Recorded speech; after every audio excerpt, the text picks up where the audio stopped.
আসসালামু আলাইকুম বন্ধুরা, কেমন আছো সবাই? এই তো আমি ভালো আছি। এইটা কি এক প্লেট ভালোবাসা নাকি এক প্লেট মুরগি ভাজা? শোন, এইবার দেবে একটু চালের গুঁড়া। আগে মাইখা রাখছি, 2-3 ঘন্টা হয়েছে মাখছিলাম সব মশলা টসলা দিয়া। হরিক মরিচ দিছি, এই জন্য হাত দিব না, এটা দিয়ে নাড়াচাড়া করে তারপর ভাজা দিব, কারণ হাত অলরেডি অনেক জায়গায় কেটে গেছে। কেমনে কাটছে কি কাটছে বলতে পারি না, মনে হয় মাছ ধুইতে গিয়ে কেটে গেছে এগুলো সব। এই দুইটা দিলাম একটু ক্রিস্পি হবে এই জন্য, আর ঝোলটা দিয়ে তো একটা মশলা তৈরি করবোই। মশলাটা একটা আজকে নতুন নিয়মে করবো আমি। এইটা হচ্ছে আমার ওনার ডায়েটের অবস্থা। এই হলো তার ডায়েটের অবস্থা। সবসময় বলে ডায়েট করবো ডায়েট করবো, আমার শুধু রুটি আর ভাজি দেবা, কিন্তু সে আবার ভালো মন্দও খোঁজে।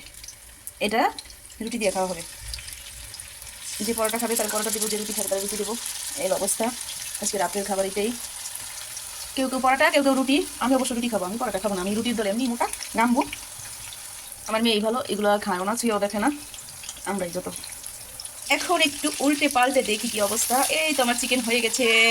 ডিম, তুমি এদিকে আসো, দেখো আমি কি রান্না করি। ওমা, কোনো কাজ করতে দিবে না, একটু রান্না করতে আসলেও এই তো এগুলো হয়ে গেছে, আমি আবার দিব। আবার দিয়ে দিলাম চিকেন।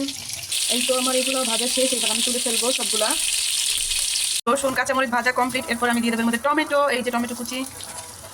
আজকে আর তেঁতুল দিব না, আজকে একটু টক ভাব আনার জন্য আমি এই যে, এটা কি কি কি এটা কামরাঙ্গা দিয়ে দিলাম, দেখি কেমন হয়। এটা দিয়ে কখনো খাই নাই। এটা হওয়ার পরে এই তো এটা ভালো করে একটু তেলে নেই, কষাই নিই। তারপরে আমি ওই যে যে মুরগিটা মাখিয়ে রাখছি ঝোলের মধ্যে আমি অবশ্যই একটু পানি দিয়ে রাখছি, ওইটা দিয়ে দিলেই হইবে। এই গ্রেভি আর ওই যে মুরগি দিয়া, যে রুটি খাবে রুটি, যে পরোটা খাবে পরোটা, এটা করে দিব। সাথে ক্যাপসিকাম হলে ভালো হইতো, বাসায় নাই আর সবসময় তো থাকে না এগুলো, তাই না? এই জন্য যা আছে তাই দিয়েই করি। তো যখন ফ্লেগে লেগে আসবে তখন আমি ঝোলটা দিয়ে দিব। মাখানো পানিটা আমি এখন দিয়ে দিব। এই তো পানিটা টেনে গেলে হয়ে যাবে গ্রেভি। এটা দিয়েও খাওয়া যায় সাথে, মুরগি না হলে তো আর চলে না। মুরগি না মাখলে তো আর এটা পাওয়া যাবে না অবশ্য। আচ্ছা, জোটা আস্তে আস্তে টানতে থাকুক, তারপরে আবার দেখাবো কেমন হয়েছে আর কেমন লাগে কামরাঙ্গা দিয়া। একটু নাগা হইলেও ভালো হইতো, নাগা তো নাই বাসায়। আবার আমার বারান্দায় আছে কিন্তু হয় না, ফুলগুলো সব পড়ে যাইতেছে। ক্যাপসিকামের ফুলও পড়ে যাইতো, কিন্তু এখন দেখি ক্যাপসিকামের ফুল আছে, দেখি কি অবস্থা।